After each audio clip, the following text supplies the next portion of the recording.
إن الحمد لله نحمده ونستعينه ونستغفره ونعوذ بالله من شرور أنفسنا ومن سيئات أعمالنا من يهده الله فلا مضل له ومن يضلل فلا هادي له وأشهد أن لا إله إلا الله وحده لا شريك له وأشهد أن محمدا عبده ورسوله اللهم صل على محمد وعلى آل محمد كما صليت على إبراهيم وعلى آل إبراهيم إنك حميد مجيد اللهم بارك على محمد وعلى آل محمد كما باركت على إبراهيم وعلى آل إبراهيم إنك حميد مجيد يا أيها الناس اتقوا ربكم الذي خلقكم من نفس واحدة وخلق منها زوجها وبث منهما رجالا كثيرا ونساء واتقوا الله الذين تسألون به والأرحام إن الله كان عليكم رقيبا يا أيها الذين آمنوا اتقوا الله حق تقاته ولا تموتن إلا وأنتم مسلمون يا أيها الذين آمنوا اتقوا الله وقولوا قولا سديدا يصلح لكم أعمالكم يغفر لكم وذنوبكم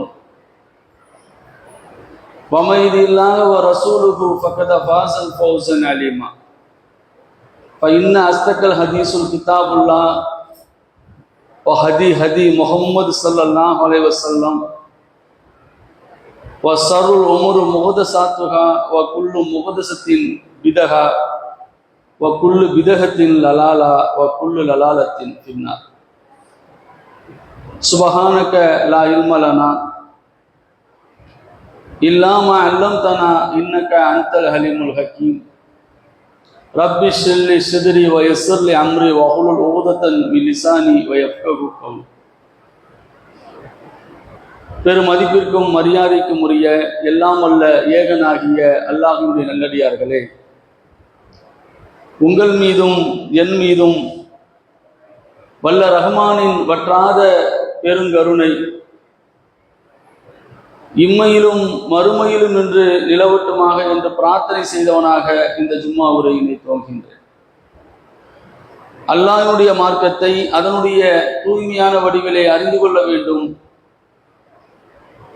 அதன்படி இந்த உலக வாழ்க்கையை அமைத்துக் கொள்ள வேண்டும் என்ற அழகிய நோக்கத்தை அடிப்படையாக கொண்டுதான் நாமெல்லாம் இந்த ஜும்மாவில் பெருந்திரளாக குழுமி இருக்கின்றோம். இந்த ஜும்மாவில் பதிய இருக்கின்ற செய்தியின் தலைப்பு என்னவென்று சொன்னால், மறுமை வெற்றிக்கு என்ன வழி? ஒரு மனிதன் மறுமையில் வெற்றி பெற வேண்டும் என்று சொன்னால் அவன் உலகத்தில் எந்த வழியை பின்பற்றினால் மறுமையில் வெற்றி பெற முடியும் என்பதனை சரியாக புரிந்து கொண்டால்தான், அதனை பற்றிய அறிவை வளர்த்து கொண்டால்தான் நிச்சயமாக மறுமையில் அவனால் வெற்றி பெற முடியும். அந்த வழியை யார் அறிந்து வைக்கவில்லையோ அல்லது அறிந்திருந்தும் அதை பின்பற்றவில்லையோ, அப்படி இருக்கக்கூடிய மக்கள் மறுமையில் ஒரு காலம் வெற்றி அடைந்து விட முடியாது. அப்ப இந்த உலக வாழ்க்கையில் மனிதர்களையும் ஜின்களையும் அல்லாஹ் படைத்து விட்டு, இந்த உலக வாழ்க்கை என்பது நிச்சயமாக உங்களுடைய வாழ்க்கையினுடைய அர்த்தம், அதனுடைய நிலைத்தன்மை இந்த உலக வாழ்க்கையில் கிடையாது. மறுமை என்ற ஒரு வாழ்க்கை இருக்கிறது. அந்த வாழ்க்கைக்கு நீங்கள் தயாராக வேண்டும் என்பதற்காகத்தான் அந்த மறுமை வாழ்க்கையில் யார் சொர்க்கத்துக்குரியவர்கள் என்றும் யார் நரகத்துக்குரியவர்கள் என்பதனையும் நாம் சோதிப்பதற்காகத்தான் இந்த உலக வாழ்க்கையை உங்களுக்கு கொடுத்திருக்கிறோம். இந்த உலக வாழ்க்கை என்பது ஒரு நீண்ட நெடிய காலத்தை உங்களுக்கு கொடுத்து விடவில்லை. ஒரு அற்பமான காலம். மறுமை வாழ்க்கையோடு ஒப்பிடுகின்ற பொழுது அற்பத்திலும் அற்பமான ஒரு காலத்தை கொடுத்துதான் உங்களை நாம் சோதிக்கிறோம். எனவே இந்த உலக வாழ்க்கையில் நீங்கள் சரியான வழியை பின்பற்றினால், நீங்கள் சரியான வழியில் உங்களுடைய வாழ்க்கையை அமைத்துக் கொண்டால், மறுமையில் ஒரு நிரந்தரமான நிம்மதியான வாழ்க்கையை பெற்றுக்கொள்ள முடியும். இப்ப மறுமை வெற்றி என்பது சாதாரணமானது அல்ல. அந்த வெற்றி என்பது திரும்ப திரும்ப நாம் அதை சந்தித்து பெறக்கூடியதும் அல்ல. சாதாரணமாக போக்குவரத்திலே, சாலை விதிமுறைகளிலே ஒரு வழியில் செல்லக்கூடியவர்கள் திரும்பவும் வர வேண்டாம் என்றெல்லாம் சொல்வதனுடைய நோக்கம் என்ன? இந்த பாதையில் நீங்கள் ஒரு வழியில் தான் பயணிக்க வேண்டும், ஒன்வே தான், திரும்ப நீங்கள் வர முடியாது. இதற்கான காரணம் என்ன? அந்த போக்குவரத்து நெறிமுறைகள் அப்படி இருந்தால்தான் அங்கே விபத்துகள் குறைவாக ஏற்படும். இப்ப மனிதன் வகுத்த சட்டங்களிலே சில விஷயங்களில் ஒரு முறைக்கு மேல நீங்க இதை என்ன பண்ண முடியாது, பயன்படுத்தி விட முடியாது. திரும்ப நீங்க பயன்படுத்த வேண்டும் என்று சொன்னால் இன்னொரு கடவுச்சொல்லை தான் பயன்படுத்த வேண்டும். ஒன் டைம் பாஸ்வேர்ட்லாம் தராங்களா இல்லையா? நாமளும் இன்னைக்கு சர்வசாதாரணமா பயன்படுத்துறோம். திரும்ப அதே பாஸ்வேர்டை போட்டா ஆப் ஓபன் ஆகுறது இல்லை. ஏன்னா நீங்க வேற பாஸ்வேர்டு நான் தரேன் இன்னும் 2 நிமிஷத்துல, அதை நீங்க பயன்படுத்துங்கள். அப்ப சாதாரண ஒரு கடவுச்சொல்லை கூட ஒரு தடவைக்கு மேல இன்னொரு தடவை நீங்கள் பயன்படுத்த முடியாது என்ற விதிமுறை ஏன் ஏற்படுகிறது? அதில் சில பாதுகாப்பு விஷயங்களை அமைத்திருக்கிறார்கள். இப்படி மனிதன் வகுத்திருக்கின்ற சட்டங்களிலே ஒரு முறைக்கு மேல பயன்படுத்தக்கூடாத சட்டங்கள் எல்லாம் நாம் கணக்கில வைத்திருக்கிறோம். அதே போன்றுதான் மறுமை வெற்றி என்பதும் ஒரு முறைதான். மறுமை வெற்றிக்காக நீங்கள் திரும்ப திரும்ப என்ன பண்ண முடியாது, உலக வாழ்க்கைக்கு வாழ்ந்து விட்டு செல்ல முடியாது. அதனால்தான் மறுமையிலே மனிதன் புலம்புகின்ற புலம்பலை அல்லாஹ் திருமறை குர்ஆனிலே பதிவு செய்கிறான். ரப்பி லவ்லா அஹ்ரதனி லஅஸ்லின் கரீப், என் இறைவா, உலக வாழ்க்கையிலிருந்து நான் மறுமை வாழ்க்கைக்கு வந்து விட்டேன். நீ நினைத்தால் ஒரு சிறிது அவகாசம் எனக்கு தரலாம். அஸ்லின் கரீப், ரொம்ப அற்பமான ஒரு காலத்தை கொடு. சத்தக்க ஒக்குமின சாலிஹீன், நான் என்னுடைய தான தர்மங்களை எல்லாம் சரிவர செய்துவிட்டு மின சாலிஹீன், ஒரு சிறந்த நல்லடியானாக உன்னை நான் சந்திக்கிறேன் என்று மனிதன் புலம்புவான். அப்பொழுது அல்லாஹ் சொல்வான், கல்லா, உமக்கு திரும்பவும் வாய்ப்பு தரப்படாது. உலகத்துல நாம் தொடர்ந்து வாய்ப்பை கொடுத்து கொண்டே இருந்தோம். நீங்கள் மறுமையில் வெற்றி பெற வேண்டும் என்பதற்காக உலக வாழ்க்கையில் ஏராளமான உங்களுக்கு உபதேசங்கள் தரப்பட்டது, ஏராளமான வழிமுறைகள் தரப்பட்டது. ஆனால் அதையெல்லாம் நீங்கள் புறக்கணித்தீர்கள். அதையெல்லாம் நீ எடுத்துக்கலப்பா. இன்னைக்கு மறுமையில் புலம்புவதால் உனக்கு எந்த வாய்ப்பும் தரப்படாது. இந்த உலக வாழ்க்கை என்பது அற்பத்திலும் அற்பமானது என்பதனை நாமே மறுமையில் ஒத்துக்கொள்வோம். ஒட்டுமொத்த மனித குலத்தையும் அல்லாஹ் மஹ்ஷர் மைதானத்திலே நிற்க வைத்திருப்பான். கேள்வி கணக்கு கேட்பதற்காக, நம்முடைய ஜட்ஜ்மெண்டை கொடுப்பதற்காக மறுமையிலே அல்லாஹ் எல்லோரையும் நிற்க வைத்திருக்கின்ற அந்த காலத்துல மனிதர்கள் ஒருவருக்கு ஒருவர் பேசிக் கொள்வார்கள். அந்த ஜட்ஜ்மெண்ட் டே என்பது, ஒரு நாள் என்பது கம்சீன் அல் ஃபஸனத்தின் 50,000 ஆண்டுகளுக்கு நிகரான ஒரு நாள் தான். ஆனால் 50,000 வருடம் போனால் எவ்வளவு காலத்தை அது கொள்ளுமோ அது போன்ற ஒரு நிலையில் நாம் நிற்க வைக்கப்பட்டிருப்போம். அப்பொழுது மனிதர்கள் பேசிக் கொள்வார்கள், இப்படி அல்லாஹ் நிக்க வச்சிருக்கிறானே, ரொம்ப லேட் ஆகுது. உண்மையிலே லேட்டு தான். அது ஒரு 10 நிமிஷம் ட்ரெயின் லேட்டா வந்தா நம்மளால தாங்க முடியல, 1 மணி நேரம் பிளைட் லேட்டா வந்தா தாங்க முடியல. காத்திருப்பது என்பது மனிதனுக்கு மிகவும் கஷ்டமானது. ஏதாவது ஒரு கியூல சும்மாவாச்சு வீட்டுல உட்கார்ந்துருப்போம் மணிக்கணக்கில், போன்ல 4 மணி நேரம் 5 மணி நேரம் சர்வசாதாரணமாக சென்று விடும். ஆனால் ஒரு கியூல ஒரு 1/2 மணி நேரம் நின்னு சொன்னா இதை உலகத்தையே திருப்பி போட்ட மாதிரி வந்துருவோம். ஏன் காத்திருப்பது என்பது மனிதனுக்கு கடினமானது. அதனாலதானே அதை கொண்டு வந்து அல்லாஹ் வைக்கிறான். முதல்ல காத்திரு. ஜட்ஜ்மெண்ட்னா சும்மா வந்து கொடுத்துருவானா? 50,000 வருடங்கள் காத்திருக்கக்கூடிய நேரத்தில் மனிதர்கள் பேசிக் கொள்வார்கள், நாம் உலகத்தில் எவ்வளவு நாள் தான் இருந்தோம். ஒரு மனிதர் சொல்வார், யௌம பாதல் யௌம், ஒரு நாள் அல்லது ஒரு நாளின் சிறு பகுதி. ஒரு நாள் கூட இல்ல, ஒரு நாளின் சிறு பகுதி. உடனே அந்த ஹதீஸிலே இன்னொரு செய்தி வருகிறது, நல்ல அறிவார்ந்த மனிதர் ஒருத்தர் வருவார். இவங்க பேசிக்கலாம், அப்ப அறிவு இல்லைன்னு அர்த்தம். யௌம பாதகம் சொல்றாரு பாருங்க, அவருக்கு அறிவு கம்மியா, அதுவே மிகப்பெரிய அறிவு. அந்த அறிவு உலகத்துல இருந்தா போதாதா? ஒரு நாள், ஒரு நாளின் சிறு பகுதி. யார் சொல்லுவா? 1000 ஆண்டுகள் வாழ்ந்த மனிதர்கள் எல்லாம் சொல்லுவார்கள். 300 ஆண்டுகள் 200 ஆண்டுகள் வாழ்ந்த மனிதர்கள் எல்லாம் சொல்லுவார்கள். அப்பொழுது அறிவாளி ஒருத்தர் வந்து சொல்லுவாரு, என்னப்பா நீ ஒரு நாள் அரை நாள் பேசிக்கிட்டு இருக்கிற, உலகத்துக்கு போய் இறங்கணும், அடுத்த பஸ்ல ஏறி மறுபடியும் வந்துட்டோம். எப்படி? ஒரு ஊர்ல போய் இறங்குறீங்க, சென்னையில போய் பஸ்ல இறங்குறீங்க, இல்ல ட்ரெயின்ல இறங்குறீங்க, எக்மோர்ல இறங்கினோன்னு இந்த பக்கம் இறங்கி அந்த பக்கம் உள்ள ட்ரெயின்ல ஏறி வந்துட்டீங்க மறுபடியும். சென்னையில நீ எத்தனை வருஷம் வாழ்ந்த அப்படின்னு கேட்டானா சொல்லுவோம், ஏப்பா போய் எக்மோர்ல இறங்குனேன், அடுத்த ட்ரெயினை பிடிச்சி வந்துட்டேன், இது என்ன வாழ்ந்ததா வருமா? இப்படி பேசிக் கொள்வார்களாம். உலகத்துல போய் இறங்கணும், உடனே வண்டி ஏறி வந்துட்டோமே. அப்படித்தானுங்க உலக வாழ்க்கை. இந்த உலக வாழ்க்கையில் நீங்கள் மயங்கி விட வேண்டாம். அல்லாஹ் அதனால சொல்றான், இவ்வளவு அற்பமான வாழ்க்கை, இவ்வளவு குறைவான வாழ்க்கை பார்க்கிறோம். நம்ம வாழ்க்கையே பாருங்க, நேற்று தான் தெருக்களில் விளையாடி கொண்டிருந்திருப்போம், பள்ளிக்கூடத்திலே சென்று போய் படித்திருப்போம், திருமணம் ஆகியிருக்கும். அப்படியே கண்கள் அப்படியே உருட்டி பாருங்கள், அப்படியே கற்பனை உங்கள் கண்ணாடி முன் உங்கள் உருவத்தை பாருங்கள். சிறு பிள்ளையாக இருந்ததுல அப்படி யோசிச்சு பாருங்க. இன்னைக்குதான் நேற்று தான் பள்ளிக்கூடம் போன மாதிரி இருக்கு, அதுக்குள்ள திருமணம் ஆயிடுச்சு, அதுக்குள்ள நமக்கு பிள்ளைங்க, நம்ம பிள்ளைங்க அடுத்து திருமணம் ஆக போதா? நமக்கு நினைத்தாலே எப்படி இருக்குது? 40 வயதில 50 வயதில கடந்தவர்கள் சர்வசாதாரணமாக அந்த நாட்கள் போயிருக்கும். உண்மை அதுதான். கண் மூடி கண் திறப்பதற்குள் தான் இந்த உலக வாழ்க்கை இருக்கிறது. அப்ப இந்த உலக வாழ்க்கையில் நாம் வீணடித்து விடக்கூடிய விஷயங்கள் எது என்று சொன்னால், அல்லாஹ்வுடைய மார்க்கத்தில் நாம் அலட்சியமாக இருப்போம். மறுமை வெற்றி தான் நம்முடைய இலக்காக இருக்க வேண்டும். அப்ப மறுமை வெற்றிக்கான வழி என்ன? அல்லாஹ் திருமறை குர்ஆனிலே சொல்லி தருகிறான்.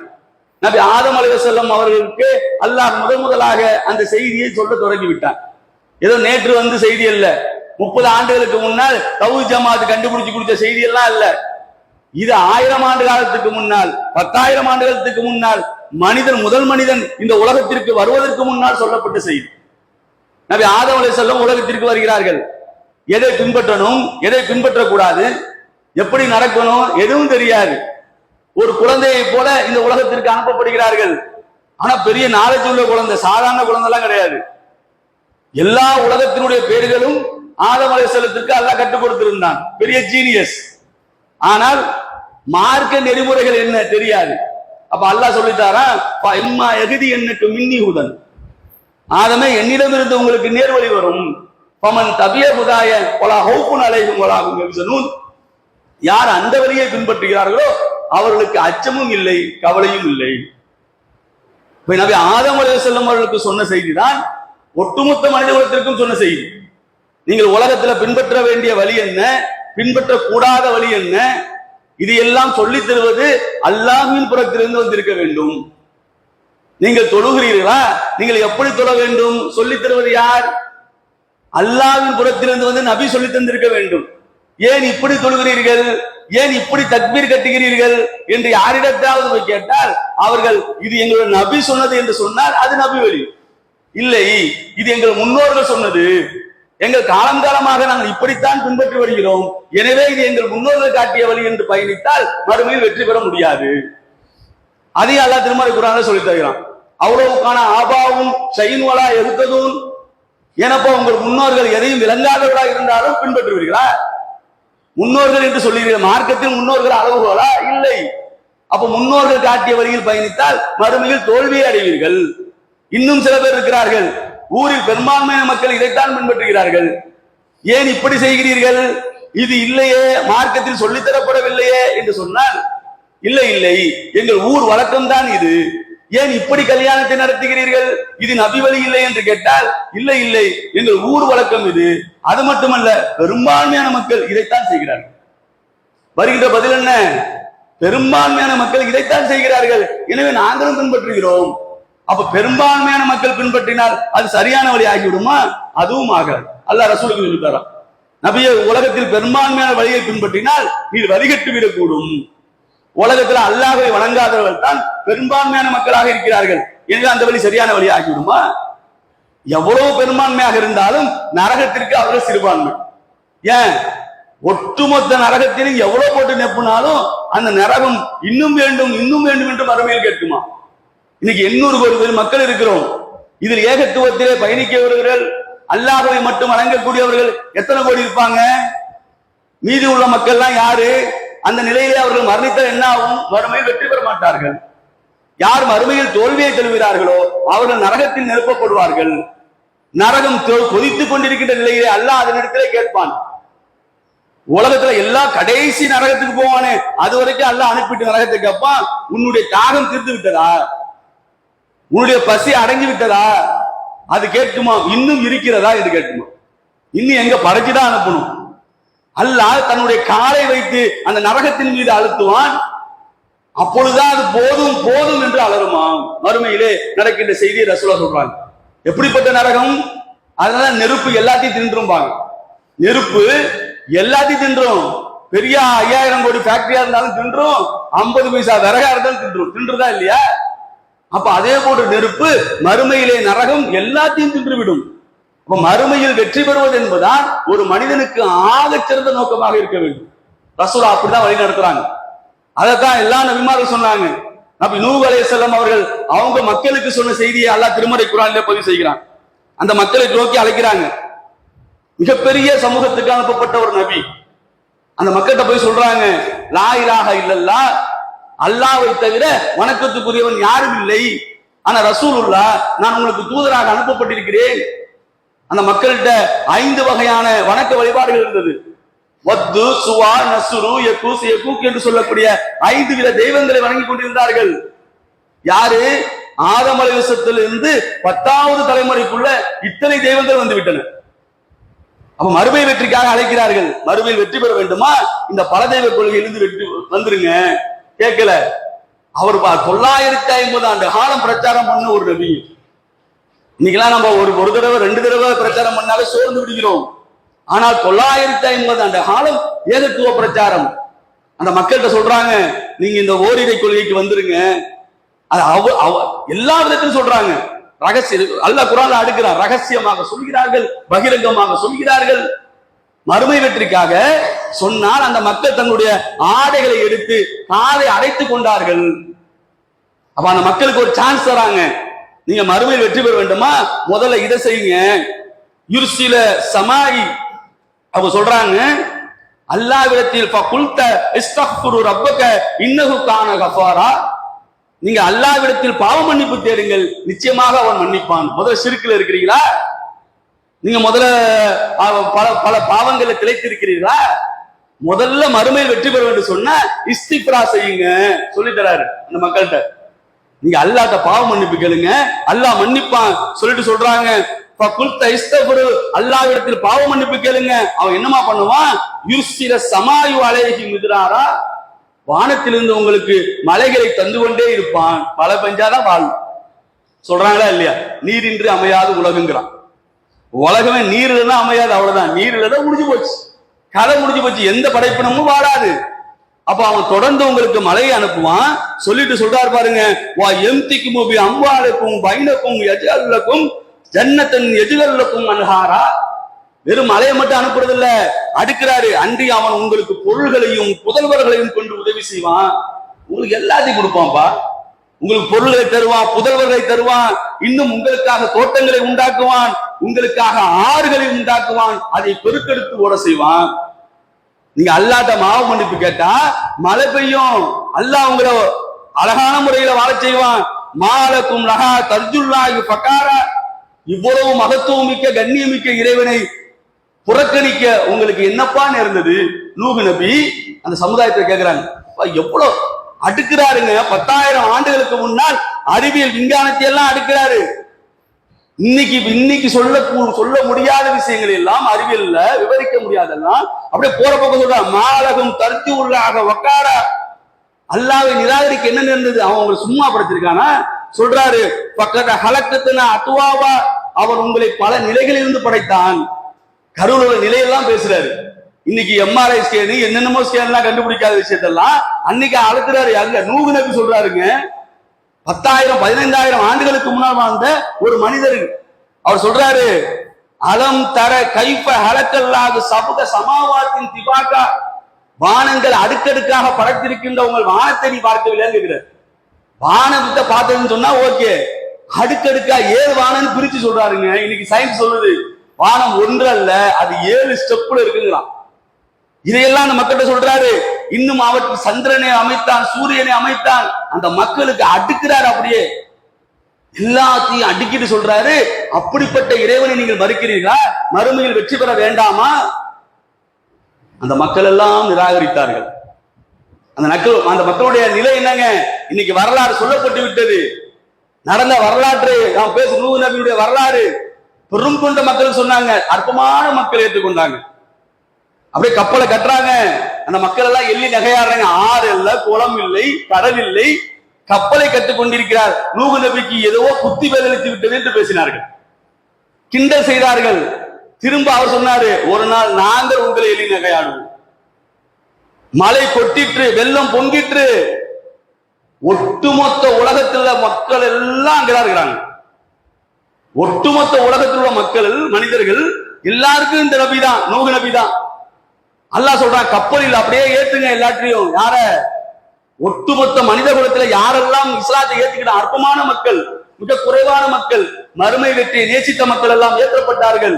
ஜோடி ஜோடியாக அப்படியே மிருகங்கள் ஏற்றப்பட்டது. இன்றைக்கும் அந்த ஆதாரத்தை அல்லாஹ் விட்டு வைத்திருக்கிறான். ஜூது மலையில் மிகப்பெரிய அளவுல வெள்ளம் பொங்கிட்டு தான் மகனை கூப்பிடுறாருங்க.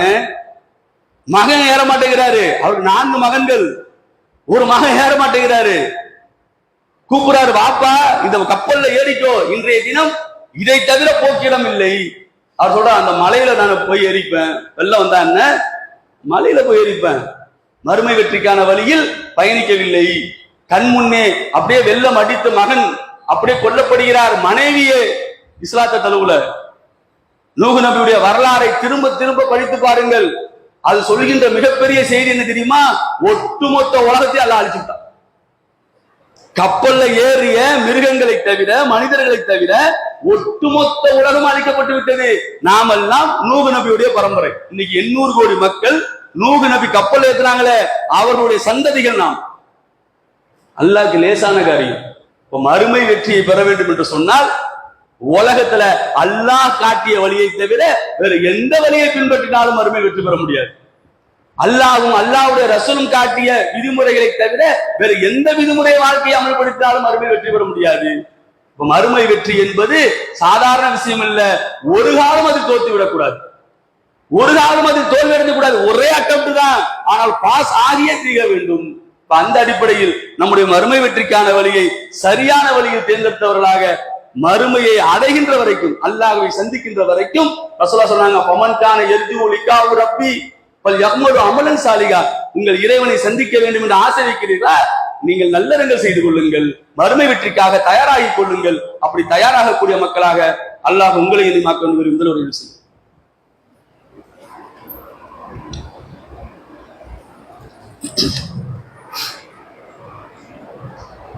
அல்ஹம்துலில்லாஹ். கண்ணியமிக்க அல்லாஹ்வின் அடியார்களே, இஸ்லாம் என்ற இந்த உயர்ந்த மார்க்கம் யாரையெல்லாம் உள்ளத்தை ஆட்கொண்டிருக்கிறதோ நிச்சயமாக அவர்கள் பேறு பெற்றவர்கள். யாருடைய உள்ளத்தில் இஸ்லாம் விதைக்கப்படவில்லையோ, அருளப்படவில்லையோ, நிச்சயமாக அவர்கள் மிகப்பெரிய நஷ்டவார்கள். இஸ்லாம் என்ற இந்த மாபெரும் பொக்கிஷம், இஸ்லாம் என்ற அளவிட முடியாத, கற்பனை செய்ய முடியாத இந்த சொத்து யாருக்கு கிடைக்கப்பட்டிருக்கிறதோ அவர்கள் அல்லாஹ்விற்கு நன்றி செலுத்திக் கொண்டே இருந்தாலும், வாழ்நாள் முழுவதும் நன்றி செலுத்தினாலும் அதற்கு ஈடாக. இதை சஹாபாக்கள் புரிந்து வைத்திருந்தார். எல்லா நேரமும் அவர்கள் அல்லாஹ்வை நினைவு கூர்ந்தார்கள். பதுக்குருனி அதுக்குருக்கும் பஸ்குருனி வலா தக்குரு. அல்லாஹ் சொல்றான், இனி என்னை நினைவு கூர்ந்தால் நான் உன்னை நினைவு கூறுவேன். அல்லாஹ் நினைவு கூற தேவையில்லை. அல்லாஹ் அனைத்தையும் பார்க்கிறான், அனைத்தையும் கேட்கிறான். அது அல்லாஹ்வுடைய பண்புல சிப்பத்துல வருது. என்ன நடந்தாலும் அல்லாஹ்வுடைய ரெக்கார்ட்ல போயிடுது. ஆனா அல்ல இங்க பிரிச்சு சொல்றான், பதுக்குறு நீ அது குறிக்கும், நீ என்ன நினைவு கூர்ந்தா நான் உன்னை நினைவு கூறுறேன். அப்படின்னா என்ன அர்த்தங்க? தனிப்பட்ட முறையில் அல்லாஹ் உங்களை பார்க்க வேண்டுமா, நீங்கள் அல்லாஹுவை நினைவு கூர்ந்தார்கள். இதை சகாபாக்கள் சரியாக செய்தார்கள். மறுமை வெற்றிக்காக உழைத்துக் கொண்டே இருந்தார்கள். நபிகள் நாயகம் ஸல்லல்லாஹு அலைஹி வஸல்லம் அவர்களுடைய வாழ்க்கையில அவர்கள் மக்காவிலிருந்து மதீனாவிற்கு வந்த பின்னர் ஏராளமான மக்கள் இஸ்லாத்தை நோக்கி வந்தார்கள். அதில் சில தோழர்கள் அப்படியே ஹிஜ்ரா செஞ்சு வந்தவங்க, வீடு கிடையாது, வாசல் கிடையாது, உணவு சரியாக கிடையாது, உடை கிடையாது. ஆனா அல்லாஹ்வுடைய மார்க்கத்திற்காக மஸ்ஜித் நபவிலே இருந்தார்கள். அவர்கள் அல்லாஹ்வுடைய வேதத்தை ஓதிக்கொண்டே இருந்தார்கள். பகலெல்லாம் போய் வேலை செய்வார்கள், விறகு வெட்டுவார்கள். அதில் கிடைக்கின்ற அந்த ஊழியத்தை, அந்த சம்பளத்தை கொண்டு வந்து இரவிலே தர்மம் செய்வார்கள். மறுபடியும் அல்லாஹ்வுடைய பள்ளியிலே இருப்பார்கள். 70 நபித்தோழர்கள் இஸ்லாத்தை வாழ்க்கை நெறியாக ஏற்றுக்கொண்ட, மறுமை வெற்றிக்காக உழைத்த 70 இளைஞர்கள், குர்ஆனை மனப்பாடம் செய்த ஹாஃபில்கள். ரசூலுல்லாஹ் அவங்க மிகவும் கஷ்டப்பட்டு மிகவும் வருத்தப்பட்ட ஒரு விஷயம் அவருடைய வாழ்க்கையில் நடந்தது. மறுமை வெற்றிக்காக எப்படியெல்லாம் அவர்கள் உழைத்தார்கள் என்பதை அல்லாஹ் இவருடைய வாழ்க்கையில் நமக்கு சொல்லி தருகிறான். ஒரு முறை ஒரு கூட்டம் வருகிறது, எங்களுக்கு இஸ்லாத்தை சொல்லித்தாருங்கள், எங்கள் கூட்டத்திற்கு வந்து சொல்லித்தாருங்கள், நாங்கள் இஸ்லாத்தை தழுவ இருக்கிறோம் என்று சொல்லி இந்த 70 நபித்தோழர்களை ரசூலுல்லாஹ் அனுப்பி வைக்கிறாங்க. 70 நபித்தோழர்கள், முத்தான அந்த மாணிக்கங்களை ரசூலுல்லாஹ் அனுப்பி வைக்கிறாங்க. எல்லாவற்றையும் முன்னறிவிப்பு செய்கின்ற இறைவன் இந்த விஷயத்துல ரசூலுல்லாஹ்வுக்கு முன்னறிவிப்பு செய்யணும். எல்லாவற்றையும் ரசூலுல்லாஹ் சொல்லாத செய்தி இருக்கிறதா? சொர்க்கத்தில் என்ன இருக்கிறது சொல்லிட்டு போயிட்டாங்க, நரகத்தில் என்ன இருக்கிறது சொல்லிட்டு போயிட்டாங்க, கியாமத் நாள் எப்படி நடக்கும் சொல்லிட்டு போயிட்டாங்க. முன்னறிவிப்பின் கதாநாயகன் என்று சொல்கிற அளவுக்கு அவ்வளவு முன்னறிவிப்புகள். ஆனா 70 நபித்தோழர்கள் வாழ்க்கை என்ன நடக்க போகுது ரசூலுல்லாஹ்வுக்கு தெரியாது. ரசூலுல்லாஹ் அனுப்புறாங்க, போய் ஏகத்துவத்தை சொல்றாங்க அந்த மக்களிடத்துல. அதுல மில்காம் என்று சொல்லக்கூடிய ஒரு நபித்தோழர் இருக்கிறார். அப்படியே முன்னாடி போய் நிக்கிறார், அந்த சிற்குகளின் தலைவன் முன்னாடி போய் நிக்கிறார். அந்த குஃபருடைய தலைவன் பின்னாடி சொல்றான், இதான் எங்க தலைவர், நீங்க முன்னாடி போய் சொல்லுங்க. ஃபர்ஸ்ட் ஸ்டெப் எடுத்து வந்து வைக்கிறார். வச்சு ஏகத்துவ பிரச்சாரம் போருக்கு போல மறுமை வெற்றிக்காக மட்டுமே உள்ளம் தயாராகி கொண்டிருக்கிறது. லா இலாஹ இல்லல்லாஹ், வணக்கத்துக்குரிய அல்லாஹ்வை தவிர யாரும் இல்லை என்று நான் சொல்கின்ற அந்த நேரத்தில் பின்னாடி இருந்த ஒருவன் பின்னாடி என்ன பண்றாரு, தன்னுடைய அம்பு கூட்டிலிருந்து ஒரு அம்பை எடுத்து மிக நெருக்கமாக இருக்கும் பொழுது முதுகிலே குத்துகிறார். குத்துனா முதுகை துளைத்துக் கொண்டு வயிற்றை கிழித்து விட்டு வந்து விட்டது. போருக்கு போயிருந்தார், திடீரென்று நடக்கிறது சம்பவம். ஏன் சொல்றோம்னா, பிரிப்பேர்டு கிடையாது. போருக்கு போனா சாகுன்னு நினைச்சு சாகுதான் போறது அது வேற, எதிர்பார்ப்பது வேற. போனது தாவாவுக்கு, குத்தி கிழித்துகிறார்கள், அப்படியே ரத்தம் சொட்டுகிறது. அந்த மில்காம் என்ற நபித்தோழர் அதே வயிற்றிலிருந்து பீறிக்கிட்டு வந்த அந்த ரத்தத்தை அப்படியே கைகளில் எடுத்து முகத்திலே தடவி தன்னுடைய தலையெல்லாம் தடவி கொள்கிறார். அப்படியே தடவிட்டு அவர் சொல்ற வார்த்தைகள் இன்றும் வரலாற்றிலே ஹதீஸிலே இடம்பெற்றிருக்கிறது. புஸ்திக் ரப்பில் காபா, மூணே வார்த்தை தான். மறுமை வெற்றிக்கான வார்த்தையை சொல்கிறார். புஸ்திக், நான் வெற்றி பெற்று விட்டேன். இவ்வளவு நேரம் நம்ம பயான் பண்றோமே, மறுமை வெற்றி வெற்றி என்று பேசுறோமே, இந்த வெற்றி என்ற வார்த்தை புஸ்திக் ரப்பில் காபா, காபாவின் இறைவன் மீதாக நான் தான் வெற்றி பெற்றேன். நீ என்னடா குத்துன இல்லையா, என்னை கொண்டுட்டியா, கொண்டு வந்து நயவஞ்சமா கொண்டு வந்து என்னை கொண்டுட்டியா, நான் வெற்றி பெற்று விட்டேன். பின்னால் குத்தியவர் ஒரு தினம் ஆடி போகிறார். என்னடா கொண்டு வந்துட்டோம் ஆளை, நம்ம ஏரியா கொண்டு வந்துட்டோம், ஆளை குத்திட்டோம், சாக போறாரு, செத்து போயிட்டாரு. குத்துனவருக்கு எப்படி வந்திருக்கும் வரலாற்றிலே பார்க்கிறோம். யார் குத்தினாரோ அந்த குத்தியவர் பின்னாடி நபித்தோழர் ஆகிறார், அவரும் இஸ்லாத்தை தழுவுகிறார். இந்த வார்த்தை அவரை கிடுகிட்டு வச்சு. மறுமையில 2 பேரை பார்த்தா அல்லாஹ் சிரிப்பானா. மறுமையில 2 பேரை பார்த்து, சொர்க்கவாசிகள் 2 பேரை பார்த்து அல்லாஹ் சிரிப்பானா. ஒருவர் யாருன்னா அல்லாஹ்வின் பாதையில் கொலை செய்யப்பட்டவர், இன்னொரு யாருன்னா அவரை கொலை செய்தவர். என்ன நடந்திருக்குன்னா, இவர் அல்லாஹ்வுடைய பாதையில ஒருத்தர் செத்து போயிருப்பாரு, அவர் கொண்டிருப்பாரு. இவர் இஸ்லாத்துக்கு வந்து இவர் அல்லாஹ்வுடைய பாதையில் கொல்லப்பட்டிருப்பார். 2 பேரும் பார்த்து அல்லாஹ் சிரிப்பான். இதான் மறுமை வெற்றி. இதைத்தான் இஸ்லாம் பேசுகிறது. அவர் வாயிலிருந்து அது சும்மா வந்துருமா? கடைசி நிலையில சக்கராத்துடைய வேதனை இருக்கின்ற பொழுது சில பேருக்கு போய் கலிமாவை சொல்லுவோம், லா இலாஹ இல்லல்லாஹ் சொல்லுங்க, ரசூலுல்லாஹ் சொல்லுங்க, சுப்ஹானல்லாஹ் சொல்லுங்க, வராது. நம்ம சொல்லிட்டு இருப்போம், நாம திடகாத்திரமா இருப்போம். மரண படுக்கையில் இருக்கிறவங்க போய் சொல்லுவோம், யாருடைய வார்த்தை கடைசி வார்த்தை ராயிராக இல்லல்லா என்று அமர்ந்து இருக்கிறதோ அவர் மறுமையில் வெற்றி பெற்று விட்டார் ரசூலா சொன்னாங்க. ஆசைப்பட்டு போய் சொல்லுவோம். வர ஏன் வரல? பிராக்டிஸ் இல்ல. இஸ்லாம் இந்த ரிலீஜியன் கிடையாது, இது மதம் கிடையாது, சடங்கு சம்பிரதாயம் கிடையாது, இட்ஸ் பிராக்டிஸ். ஒவ்வொரு நாளும் யார் இந்த பிராக்டிஸ்ல இருக்காங்களோ, எப்படி ஒருத்தன் ஓட்டப்பந்தயத்துல வெல்லும் சொன்னா, இதுல போட்டிகளை வெல்லும் சொன்னா டெய்லி பிராக்டிஸ் எடுத்து ஒரு நாள் வெற்றி பெறானோ, அதுபோல் இஸ்லாம் என்பது நீங்க டெய்லி பிராக்டிஸ் பண்ணிட்டே இருக்கணும், திக்ரு செஞ்சுட்டே இருந்தாதான் நான் அந்த கடைசி நேரத்துல எழும். யாருக்கு தெரியாட்டினாலும் உள்ளம் சொல்லும். இப்ப நான் மறுமையில் வெற்றி பெற வேண்டும் என்றால் இந்த மார்க்கத்தை தவிர வேற எந்த வழியும் கிடையாது. இந்த மார்க்கம் முழுமை பெற்று விட்டது.